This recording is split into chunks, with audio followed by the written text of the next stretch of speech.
Hello කට්ටියට සුබ දවසක් වේවා. ඉතින් කොහොමද?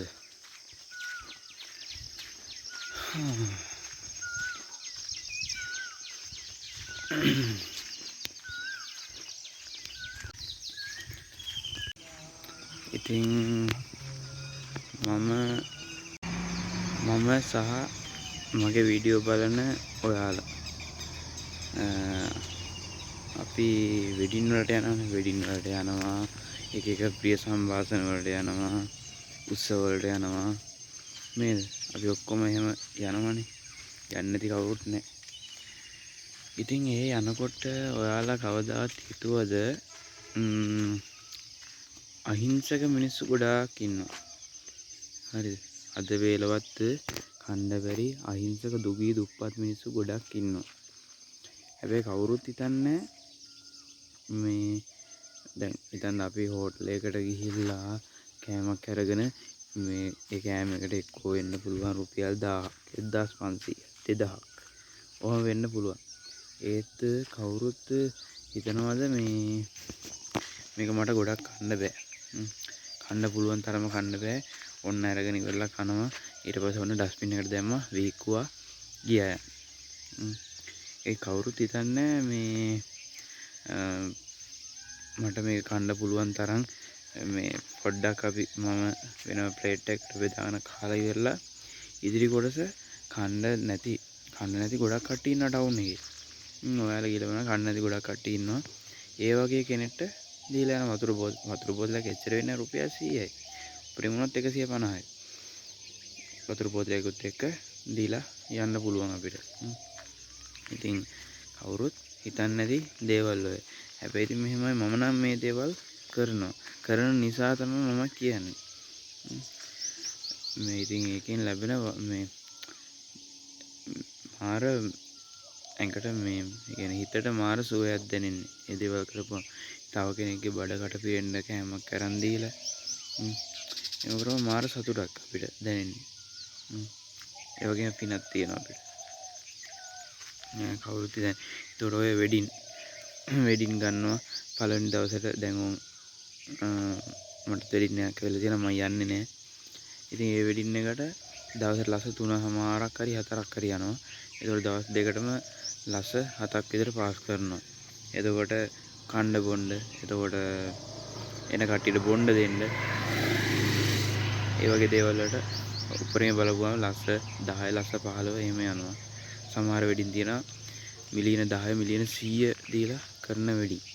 ඉතින් මගේ මට්ටම බැලුවා ඒ තේරුම් ගන්න මේක මේ ඒ මිලියන 100 200 දීලා මේ වෙඩින් ගත්තාම දැන් හිතන්න කන්න නැති මිනිස්සු ඉන්නවා ගොඩක් මේ ලංකාවේ. දෙන්නට කතා වෙලා පුළුවන් මේ ලස්ස 10න් 15න් යන වැඩේ ලස්ස 2න් 3න් කරලා ඉතිරි ටික පුළුවන් අපිට එක්කෝ ළමා නිවාසයකට වැඩිහිටි නිවාසයකට ආරණ්‍ය සේනාසනයකට ඒ වගේ දෙයකට පූජා කරන්න. දැන් සමහර පවුල් මම දැකලා තියෙනවා මේ නිවුස් වලට නම් මේ ලස්ස 50 60 වියදම් කරලා වෙඩින් එක ගන්නවා.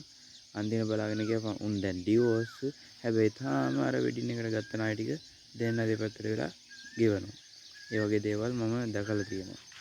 මේ පත්තර වලින් නිවුස් වලින් ඒ වගේ දේවල් වලින් මම දැකලා තියෙනවා ඒ වගේ දේවල්. එතකොට තව කොට්ටාසයක් ඉන්නවා මේ ඔය ලොකු සල්ලිකාර කට්ටිය ලක්ෂ 100 200 වෙන් කරලා මේ එයාලගේ වෙඩින් ප්‍රිය සම්භාෂණ ගන්නවා. හරිද? ඉතින් එහෙම ගත්තාම අපේ පොඩි මිනිස්සු ඉන්නවනේ මුකුත් කරගන්න කියන්නේ එදා වේල කරගන්න. එයාලා කරන්නේ බැංකුව වලින් ලක්ෂ 20ක් විතර ලෝන් එක අරගෙන ඕන් කරනවා. කරලා ඉවරලා අන්තිම මොකද වෙන්නේ? මැරෙනකම් ගෙවනවා. නෝක තමයි මේ වෙන්නේ. මැරෙනකම්ම ගෙවනවා. තමන්ගේ තරම තමන් ඉන්න තැන තමන්ට ඉදිමෙන්න පුළුවන් තරම එයාලා දන්නේ නැහැ. ඒකෝ තව කොට්ටාසයක් ගත්තොත් තව කොට්ටාස ගොඩාක් ඉන්නවා. කියාගෙන යන්න පුළුවන්. ඕන්න.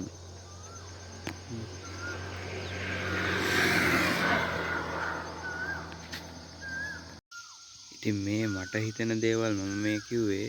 ඇත්තටම ඔයාට හිතෙන දේවල් කොහොමද කියලා මම දන්නේ නැහැ. මට හිතෙන දේවල් මම මේ ඔයාලත් එක්ක බෙදා හදාගන්නේ.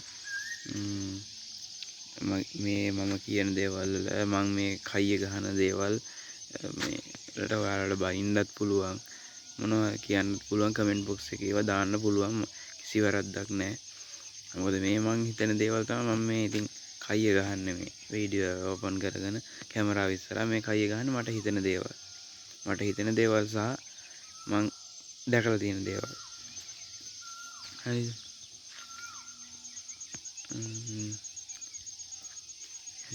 ඉතින් ටවුමකට ගියපුවාම මේ රුපියල් පුංචි රුපියල් 100ක් 200ක් වෙන් කරලා තමන් ඊට වැඩි වියදම් කරනවානේ.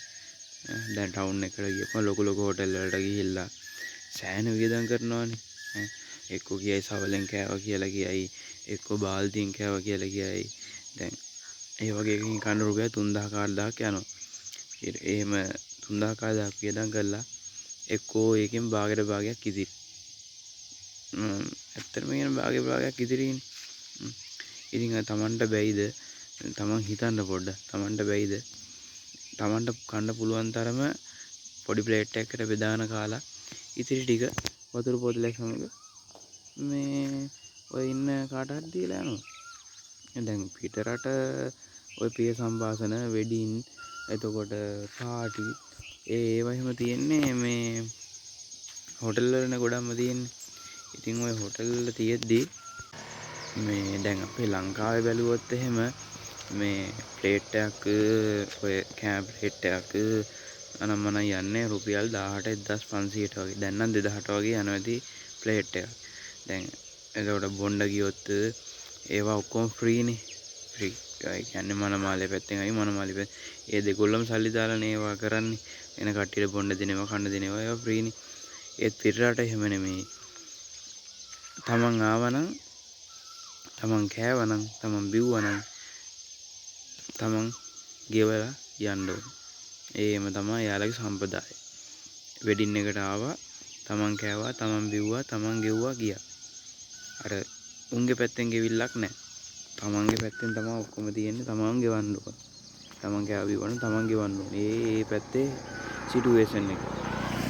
ඒ පැත්තේ හැදිලා තියෙන විදිය තමයි ඒ. ඒ එහෙම තමයි.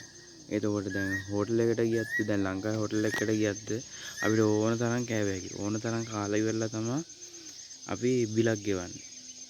නේද? බිලක් ගෙවන්නේ අපි ඕන තරම් කාලා ඉවරලා තමයි බිල් එක ගෙවන්නේ. රුපියල් 1000ක් 3000 හරි 1500 බිල ගෙවන්නේ කාලා ඉවරලා. ඒත් පිටරට හෝටල් වල එහෙම නෙමෙයි. පිටරට හෝටල් වල දැන් මගේ යාළුවා නම් ඉන්නවා. එයාලා කියන්නේ පිටරට හෝටල් වල ගියපුවාම මේ සල්ලි දීලා ඉවරලා තමයි මේ ගන්න තියෙන්නේ. සල්ලි දෙනකන් නැත්තම් දෙන්නේ නැහැ මොනවා. සල්ලි දීලා තමන්ගේ බීම් එක හරි මොනවා හරි ඒ දේවල් ගන්න කෑම එක හරි ගන්න. ඒ යාලත් එහෙම අරගෙන ඉවරලා මොකද දන්නවද කරන්නේ? ලංකාවේ මිනිස්සුන් නම් කාගෙන ගිහිල්ලා ඉවරලා මේ ඉතිරි වෙන ටිකක් ඩස්බින් එකට දාන්නේ. අරේලා එහෙම නෙමෙයි කරන්නේ. කන්න පුළුවන් හරිය කාලා ඉවරලා ඉතිරි වෙන ටික වතුර බෝතලයක් එක්ක ඒ ඉන්න මේ තන යාචකයෙක්ට හරි මේ තමන්ගේ යාළුවෙක්ට හරි දීගෙන යනවා එහෙම. බලන්න එයාලා හැදිලා තියෙන විදිය. එයාලගේ ආකල්ප බලන්න. අපේ ආකල්ප වගේද කියලා. එයාලගේ ආකල්ප හරි දියුණුයි. ඒ වගේම තාත්විකයි. හරිම සැහැල්ලුවෙන් ජීවත් වෙන පිරිසක් තමයි පිටරට ඉන්නේ. පිටරට කට්ටිය මෙහෙට ආවත් බලන්නකො මේ කාලා ඉවරලා අපිට යවන්නේ නැහැනේ ගොඩක් කෑම. කන්න පුළුවන් තරම කාලා බැරි කෑම ටික ඔතලා ඉවරලා පාසල් කරලා හරි කාට හරි දෙනවා. ඒ යාලා එහෙම අපිට යවන්නේ නැහැ. ඒකයි යාලා දියුණු වෙන්නත් හේතුව ඒකයි. අපි පිරිහෙන්න හේතුවත් මේකයි. තේරුම් ගන්න බලන්න මේ මගේ කයියක්. හරිද? මගේ හිතට නැගුණු දේවල් තමයි මේ කියන්නේ.